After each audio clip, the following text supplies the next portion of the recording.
I wanted to begin by asking you about, according to you, the single largest and most fundamental shift that is happening in human society on account of the advent of AI as we all know it. Well, first of all, thank you, Siddhartha, for having me. It's a pleasure to speak with both of you. And I'm actually looking forward to being in India in a few weeks' time, by the way, so very much looking forward to that. This is such an exciting moment. I mean, I never imagined we would be here. I mean, I did my PhD in AI 30 years ago, and we never imagined the kind of progress we're seeing today. I think the reason this is so fundamentally transformational is because this is one of those rare technologies that has two features to it. It's what economists call a general purpose technology, which means every part of any activity across humanity will be using this technology, whether it's individuals, companies, businesses, governments. It's a general purpose technology.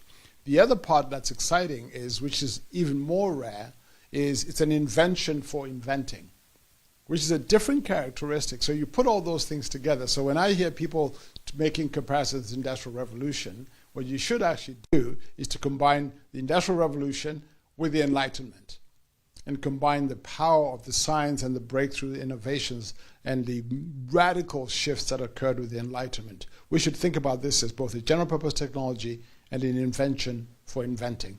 That's what's so amazing about this technology. James, that sounds like compressing centuries of development, progress, innovation into one moment. Am I correct in sort of?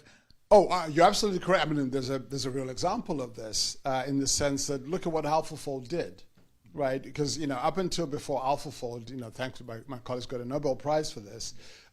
Before that, we only understood the structure of about 150,000 proteins because we're doing them one at a time in labs with X-ray crystallography, one at a time.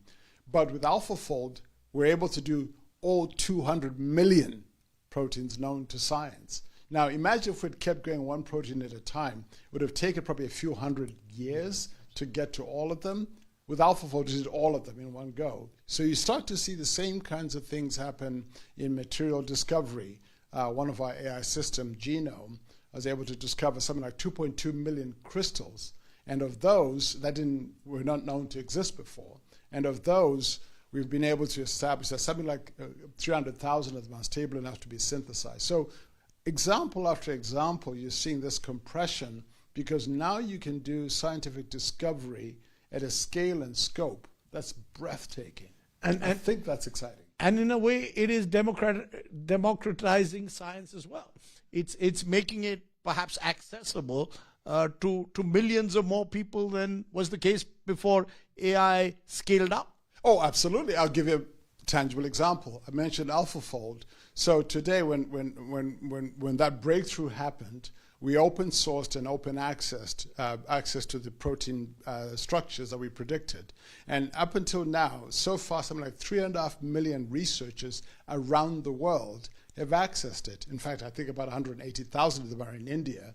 And now what that's done is that researchers who would not otherwise been able to work on certain kinds of problems, either neglected diseases and a variety of things, all around the world can now do that work. So yes, there's an incredible democratizing effect to enable all of humanity to take advantage of this technology and drive breakthrough process. I'm very excited about this, and I think one thing that I get excited is when I see there's so much excitement in innovation in India and some of the companies and entrepreneurs and researchers we get to see, I think the potential is going to be so exciting. Is that number that you said, 180,000, if I got that right, does that surprise you from India alone?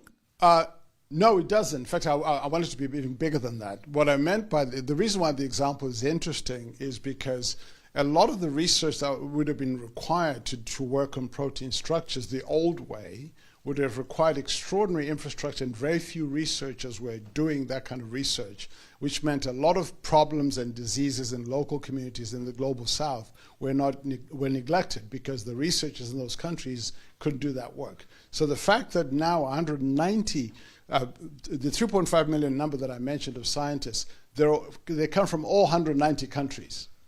I think that's extraordinary.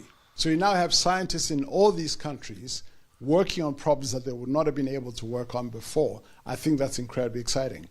The two areas that we've been hearing where AI is going to have this hugely transformative effect, one is healthcare Yes. and the other is education. Both of which in a country like India again become critical, given the sheer size of our population, the fact that large numbers of people still are denied quality healthcare and education.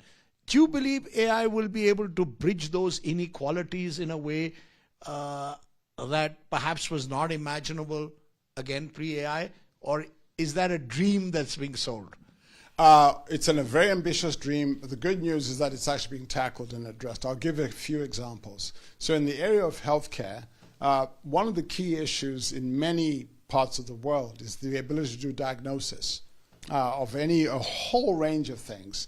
So one of the breakthroughs that we had a few years ago is what's called diabetic retinopathy, where you're able to take a look at retinal scans and observe and diagnose a whole range of things, from cardiovascular conditions and a whole range of things just from retinal scans. And we've already so far in India actually done retinal scans with diabetic retinopathy of something like over 600,000 patients. So the question is, how do we scale that? So we're working with partners in India to see, can we get to where we can diagnose millions of people using this technology? Tuberculosis is another. So it turns out that something like 40% of the people in the world who have TB go undiagnosed. And most of them live in the global south, in India, in Africa, and Asia, and other places. And so we're actually able to show that with AI, you can do very accurate TB diagnostics. In fact, we actually did some tests in India and in southern Africa to show that it worked. So those are just examples where all of a sudden you're able to bring real solutions to places that otherwise, either because of skills or capability gaps or infrastructure gaps, we've not been able to provide healthcare to those places. I think that's exciting, and I think that's the exciting potential, that what we can do with these scientific breakthroughs and apply them to areas like healthcare, I think is very, very exciting. Take even agriculture. One of the things we're doing, for example, I think we've partnered with Wadwani AI, and we're doing work in agriculture, where you can start to think about how do you use AI to actually build kind of new kinds of plant structures to be able to assist farmers. So being able to bring these kinds of solutions where they're needed the most, I think is one of the most exciting. And that's scalable. All these models are eminently scalable because of the very nature of AI. They're extraordinarily scalable. I mean, one of the things I love about the partnership and collaboration work we're doing in India is you're able to actually deploy these things at scale. We worked last year with the Indian Ministry of Agriculture, where and with farmers, because we had just developed this breakthrough ways to predict monsoons. And we actually use our latest model, Neural GCM, to predict monsoons. I actually worked with the ministry along with University of Chicago. And we actually showed that we could actually get monsoon warnings to 38 million farmers in India. That was just the first trial.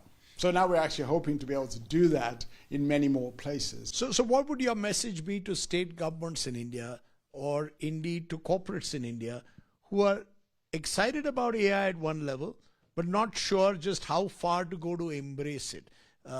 Because familiarly, AI also gets associated in our part of the world with potential loss of jobs. It's the other running theme through a lot of our conversations. Will AI replace blue collar and indeed in some parts white collar labor? What would you tell them to give them a sense of some sense of comfort that, look, AI is an enabler, it's a disruptor, but it's not necessarily inimical to job creation?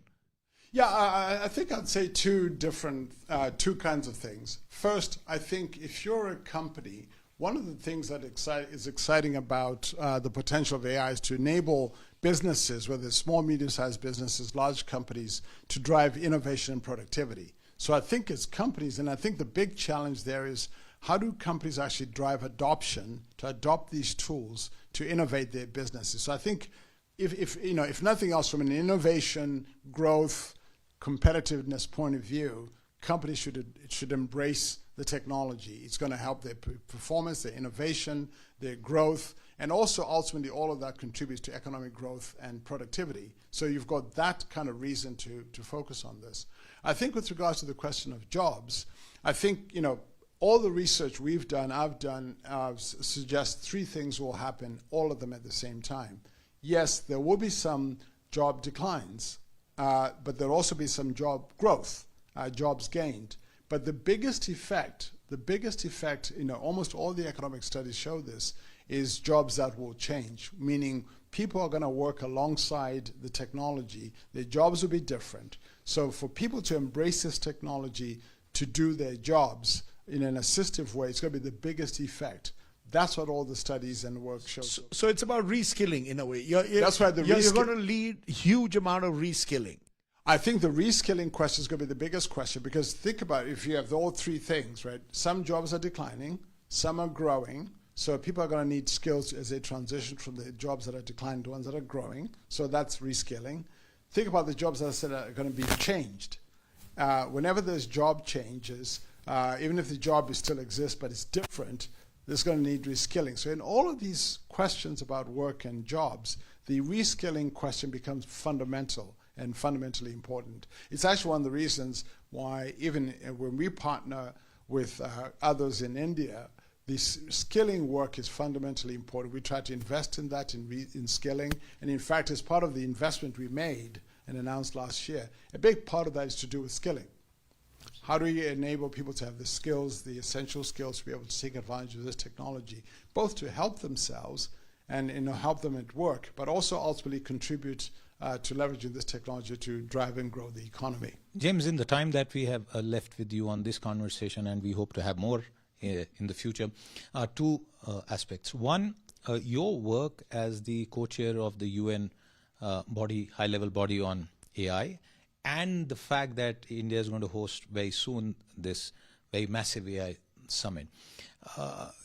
Explain it to our viewers. Why is this moment significant for that AI summit to be taking place in India?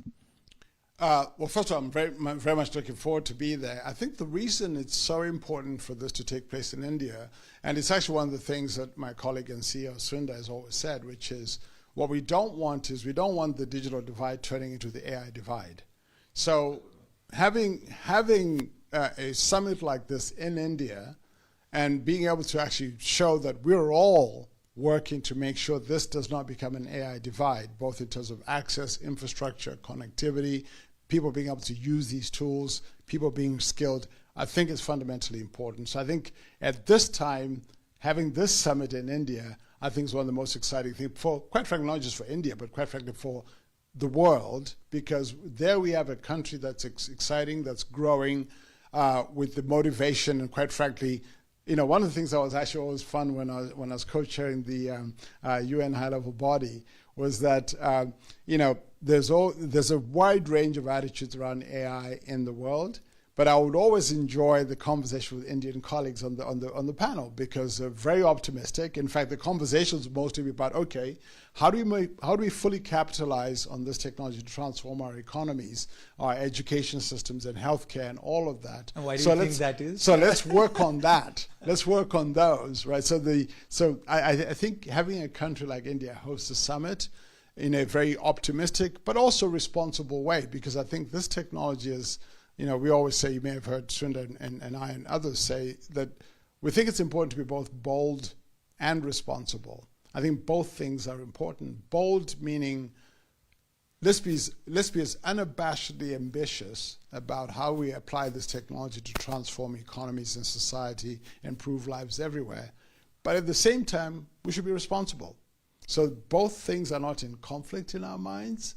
I think we should work on both. I think being able to showcase that in India, I think is one of the most exciting opportunities we have. Okay, as we wrap this conversation, I just want one quick 30-second bite, as we see in TV Parliament. You did a PhD in AI 30 years ago. What prompted you? And more importantly, end by telling us, what do you think the world will look like with AI 30 years down the line?